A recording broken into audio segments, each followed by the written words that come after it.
This is HUAWEI Nova 10 Pro, and today we would like to demonstrate how you can download and install the Google Chrome on it.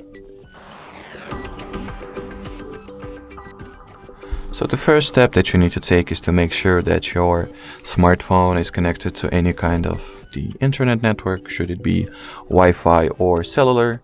Next, you gotta launch the app gallery. In here, at the search bar, type in either Google Chrome or simply Chrome.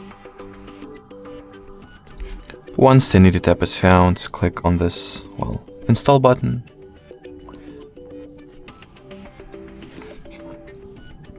And wait until the Google Chrome will get downloaded.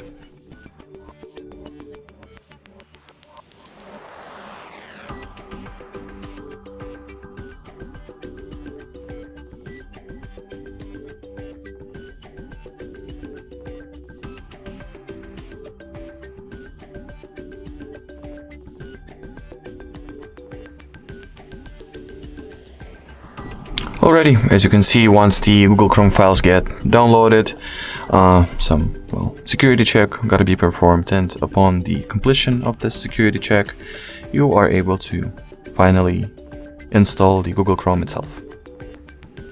Now, as you can see by this little pop-up window or dialog window, the Google Chrome has been successfully installed, so now you can simply launch it and start using the browser itself. Alrighty, so that will be it for this video. Thank you so much for watching, and bye-bye.